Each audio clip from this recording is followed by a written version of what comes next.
There's a phrase you've heard your entire life. Knowledge is power.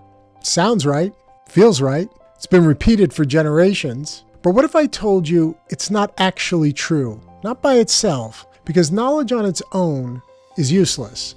And that idea might completely change how you approach your life. I call this applied knowledge. And once you understand this, you'll start to see why so many people stay stuck, despite knowing so much. Growing up, my father used to tell me over and over and over again, knowledge is power. It was a belief he carried from his childhood.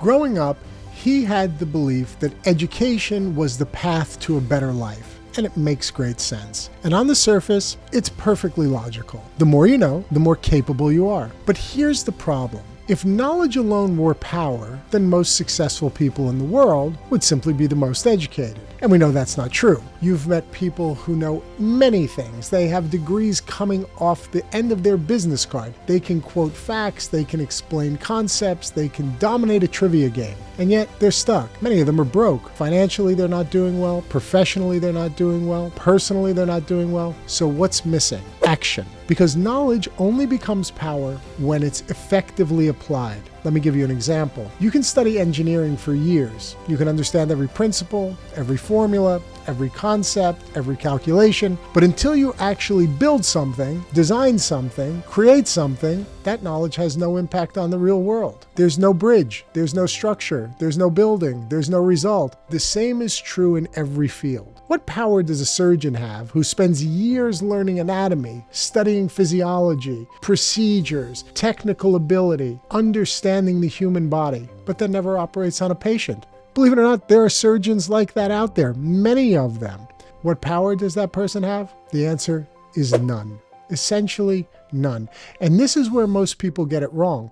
They confuse learning with progress. They confuse information with transformation. But they're not the same things. Now you're probably thinking, of course action matters. But here's the uncomfortable truth. Most people do not act, not in any meaningful way. They consume, they watch, they read, they listen, but they don't execute. And that's why they don't advance. Because execution is where the separation happens. And this is where I want to connect this to something I talk about often. Again, you've heard me say it again, the 104-hour work week, because applying knowledge takes effort. It takes repetition. It takes time. It takes discipline. You can't just learn something once and expect to see results. You have to work it. You have to practice it. That's why they call it the practice of law, the practice of surgery, the practice of medicine. You have to refine it over and over again. And that's where most people fall short. They want the result without the work, without the repetition, without the effort. They want the outcome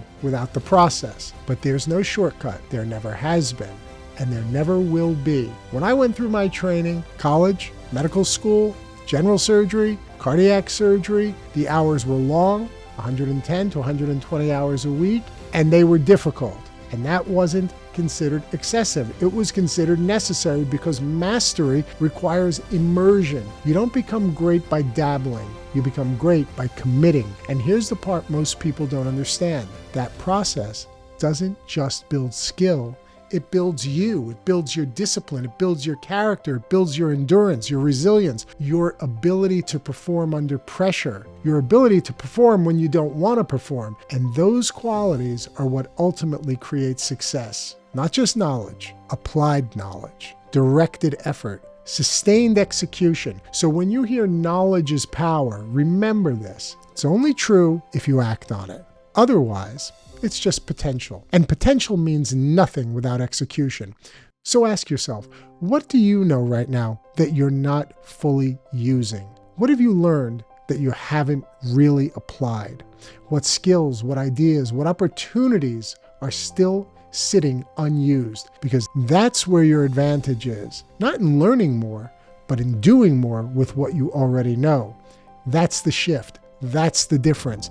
That's how you separate yourself. And that's how you build real success, financially, professionally, personally. Because in the end, it's not what you know, it's what you do with what you know that changes your life. That's the difference between thinking about success and training your mind for it. Follow Chuback Success Seminars. I have a lot more amazing information for you, practical information for the real world to turn your thoughts, your actions into real success that can be measured professionally, in your bank account, and elsewhere. Stick with me. I'll see you in the next video.